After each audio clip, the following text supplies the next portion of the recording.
নমস্কার। আজ আমরা দারুণ একটা জার্নি দিকে এগোচ্ছি।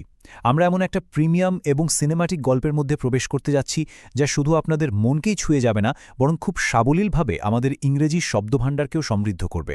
বৃষ্টি রাতের এক অদ্ভুত নিস্তব্ধতা, একটি জ্বলন্ত কুঁড়েঘর আর একজন মানুষের পুরোপুরি বদলে যাওয়ার গল্প। এই সব কিছু নিয়েই সাজানো হয়েছে আমাদের আজকের এই বিশেষ এক্সপ্লেইনার। তো চলুন শুরু করা যাক। আচ্ছা, শুরুতেই আপনাদের একটা প্রশ্ন করি। ভাবুন তো, মাত্র একটা রাতের ঘটনা কি সত্যিই কোনো মানুষের পুরো জীবনের দর্শন বদলে দিতে পারে? আমরা তো প্রায়শই মনে করি যে মানুষের চরিত্র সহজে বদলায় না, তাই না? কিন্তু মাঝে মাঝে পরিস্থিতি এমন রূপ নিয়ে সামনে এসে দাঁড়ায় যা ভেতর থেকে একেবারে নাড়িয়ে দেয়। আজ আমরা ঠিক এমনই একটা গল্প বিশ্লেষণ করব, যা এই প্রশ্নের একটা খুব সুন্দর আর গভীর উত্তর দেবে। ১ নম্বর, নদী তীরের গ্রাম। চোখ বন্ধ করে একটু কল্পনা করুন। বর্ষার একটা বিষণ্ণ সন্ধ্যা।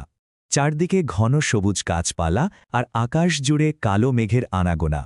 বৃষ্টির একটানা শব্দে চারপাশটা কেমন যেন শান্ত, অথচ একটা অদ্ভুত বিষণ্ণতা জড়িয়ে আছে।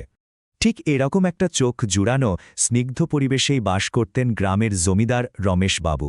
তিনি কিন্তু আর ৫ জন সাধারণ জমিদারের মতো ছিলেন না। তিনি সবসময় গ্রামের অসহায় এবং গরিব মানুষদের পাশে দাঁড়াতেন। আর ঠিক এই নিঃস্বার্থ ভালোবাসার কারণেই তিনি পুরো গ্রামের মানুষের কাছে ভীষণ প্রিয় ছিলেন। সবাই তাকে প্রচণ্ড সম্মান করত, বা বলা যায় তার প্রতি সবার অগাধ এস্টিম ছিল। গল্পের শুরুতেই কিন্তু আমরা আমাদের প্রথম গুরুত্বপূর্ণ ইংরেজি শব্দটা পেয়ে গেলাম, এস্টিম। তো এখানকার সবচেয়ে গুরুত্বপূর্ণ পয়েন্টটা হলো এই এস্টিম শব্দটি। একটু খেয়াল করলেই বুঝবেন, পার্টস অফ স্পিচের দিক থেকে এটা কিন্তু একটা নাউন বা বিশেষ্য। এর অর্থ হল কারো প্রতি গভীর সম্মান ও শ্রদ্ধা প্রদর্শন করা।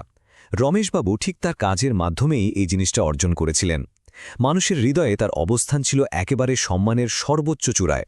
২ নম্বর, নীরদের অদ্ভুত স্বভাব। আপনারা তো জানেনই, আলো যেখানে থাকে অন্ধকারও ঠিক তার পেছনেই ঘাপটি মেরে থাকে। রমেশবাবুর মতো এত মহান একজন মানুষের একমাত্র ছেলে নীরদ, তার চরিত্রটা ছিল একেবারেই উল্টো। সে কখনোই কোনো কথার সোজা উত্তর দিত না। সত্যকে আড়ল করা বা লুকিয়ে রাখাই ছিল তার স্বভাব। কেউ কিছু জিজ্ঞেস করলেই সে সবসময় এমনভাবে উত্তর দিত যা ভীষণ অস্পষ্ট। আর এই অস্পষ্টতাকে বোঝাতেই আমরা আমাদের দ্বিতীয় শব্দটি ব্যবহার করেছি, ইকুইভোকাল। এখন মজার ব্যাপার হল, এই ইকুইভোকাল শব্দটা নিখুঁতভাবে নীরদের ওই এড়িয়ে চলার মানসিকতাটাকে বর্ণনা করে। গ্রামারের ভাষায় এটি একটি অ্যাডজেক্টিভ বা বিশেষণ। যখন কোনো কথা বা উত্তরের একাধিক অর্থ থাকতে পারে এবং তা পরিষ্কারভাবে কোনো কিছু নির্দেশ করে না, তখনই আমরা তাকে ইকুইভোকাল বলি। নীরদ ঠিক তার এই দ্ব্যর্থক বা অস্পষ্ট স্বভাবের কারণেই বাবার আদর্শ থেকে অনেক দূরে ছিল। ৩ নম্বর অংশ, বিপদের রাত। তো এভাবেই বেশ শান্তিতেই চলছিল তাদের জীবন। কিন্তু গ্রামের ওই শান্ত, বৃষ্টির পরিবেশ হঠাৎ করেই এক চরম আতঙ্কের রাতে পরিণত হল। অন্ধকার আকাশ আর চারদিকের নিস্তব্ধতার মাঝেই নেমে এলো এক অপ্রত্যাশিত বিপদ। প্রথমে পুরো গ্রামে গুজব ছড়াল যে আশেপাশে কয়েকজন দস্যু বা ডাকাত ঘুরে বেড়াচ্ছে। মুহূর্তের মধ্যে গ্রামের সব মানুষ নিজেদের জীবন বাজি রেখে পাহারা দেওয়ার জন্য একসাথে জড়ো হল।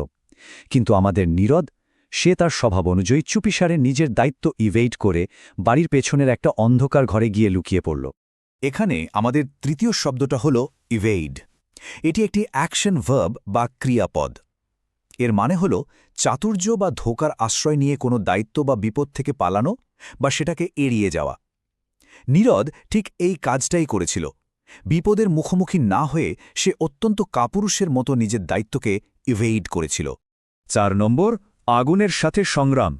দস্যুদের আতঙ্ক যখন একেবারে চরমে, তখন রাতের ঘন অন্ধকারের বুক চিরে জ্বলে উঠল এক ভয়ঙ্কর আলো।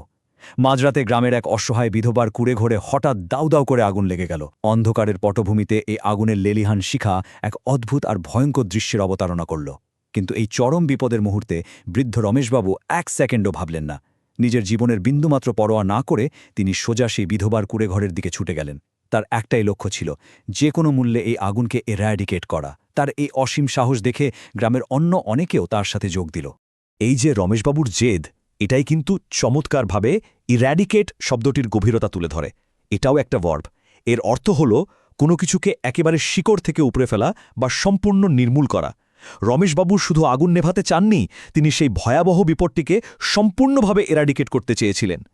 শব্দটা তার দৃঢ় সংকল্পকে খুব সুন্দরভাবে ফুটিয়ে তুলেছে, তাই না? 5 নম্বর এবং শেষ অধ্যায় চিরন্তন সত্য।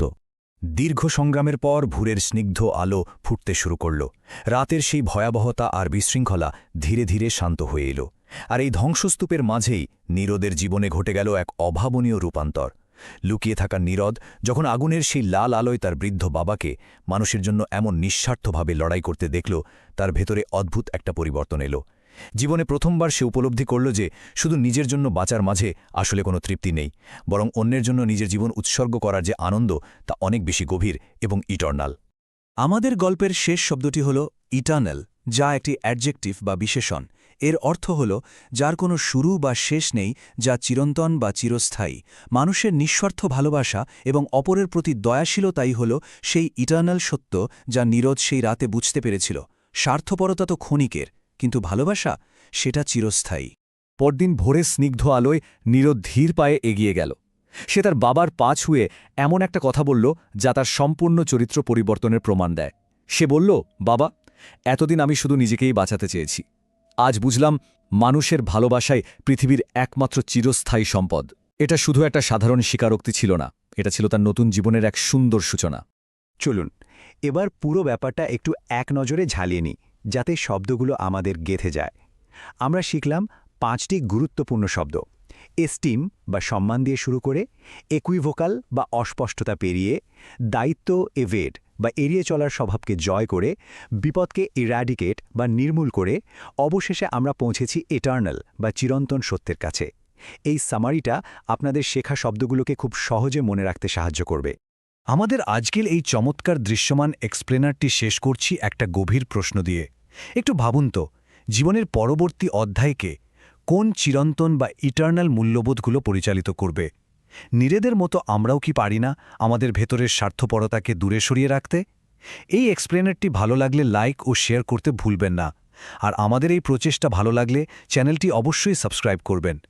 ভালো থাকবেন আর সবসময় নতুন কিছু শিখতে থাকবেন।